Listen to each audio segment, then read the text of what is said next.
តើអ្នកធ្លាប់ឮគេនិយាយពាក្យការលាងលុយដែរឬទេការលាងលុយមិនមែនយកទឹកមកលាងលុយនោះទេតើការលាងលុយជាអ្វីហើយហេតុអ្វីបានជាវាជាបទល្មើសហិរញ្ញវត្ថុដ៏ធ្ងន់ធ្ងរមនុស្សជាច្រើនយល់ច្រឡំថា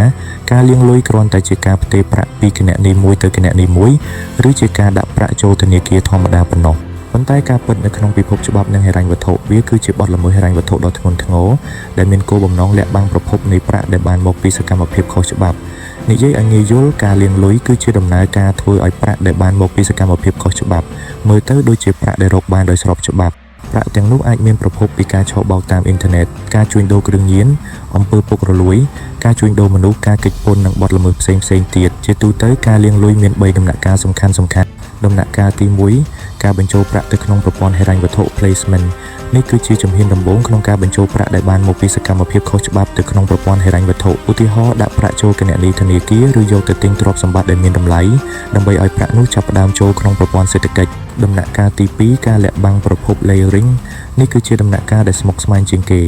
ជនល្មើសអាចបែងចែកប្រាក់ជាប្រតិបត្តិការតូចៗផ្ទេរឆ្លងកាត់គណនីជាច្រើនឬផ្ទេរទៅប្រទេសផ្សេងៗដើម្បីបំបត្តិដាននិងធ្វើឲ្យអាជ្ញាធរពិបាកស៊ើបអង្កេតរកប្រភពដើមក្នុងករណីខ្លះ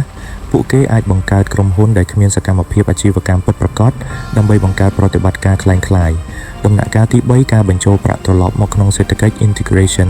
នេះជាដំណាក់កាលចុងក្រោយដែលប្រាក់ខុសច្បាប់ត្រូវបានបញ្ចូលត្រឡប់មកក្នុងប្រព័ន្ធសេដ្ឋកិច្ចវិញនៅពេលនេះប្រាក់ទាំងនោះអាចមើលទៅដូចជាប្រាក់ចំណូលពីការធ្វើអាជីវកម្មការវិនិយោគឬការលក់ទ្រព្យសម្បត្តិដោយស្របច្បាប់នៅក្នុងសម័យបច្ចេកវិទ្យាបច្ចុប្បន្នវិធីសាស្ត្រនៃការលាងលុយកាន់តែមានភាពស្មុគស្មាញក្រៅពីការប្រើអាជីវកម្មដែលទទួលសាច់ប្រាក់ច្រើនឬការទិញលក់អចលនទ្រព្យក្រុមជនល្មើសក៏អាចប្រើរូបិយប័ណ្ណ Digital Cryptocurrency ផងដែរមនុស្សជាច្រើនយល់ច្រឡំថារូបិយប័ណ្ណ Digital មិនអាចតាមដានបានឡើយប៉ុន្តែការពិតប្រតិបត្តិការជាច្រើននៅលើ Blockchain ត្រូវបានកត់ត្រាទុកហើយក្នុងករណីដែលច្បាប់អនុញ្ញាតអាជ្ញាធរអាចប្រើបច្ចេកវិទ្យានិងការស៊ើបអង្កេតដើម្បីតាមដានលំហូរប្រតិបត្តិការទាំងនោះបានចុះតើយើងគួរធ្វើដូចម្តេចដើម្បីកុំឲ្យធ្លាក់ខ្លួនពាក់ព័ន្ធនឹងបទល្មើសនេះដោយមិនដឹងខ្លួនសូមចងចាំចំណុចសំខាន់ៗទាំង3នេះ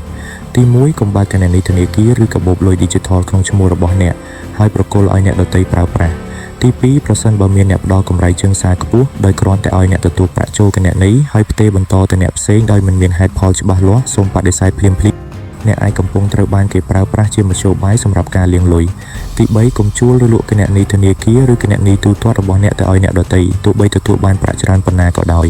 ការធ្វើបែបនេះអាចនាំឲ្យអ្នកប្រឈមមុខនឹងបញ្ហាផ្លូវច្បាប់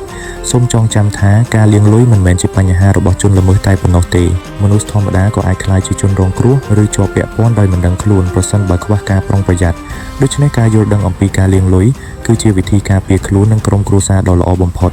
ប្រសិនបើអ្នកយល់ថាវីដេអូនេះមានប្រយោជន៍សូមចុច like share និង follow ដើម្បីទទួលបានចំណេះដឹងថ្មីៗអំពីបច្ចេកវិទ្យាសុវត្ថិភាព Digital និងការបង្ការការបោកប្រាស់សូមអរគុណសម្រាប់ការទស្សនាហើយជួបគ្នានៅក្នុងវីដេអូបន្ត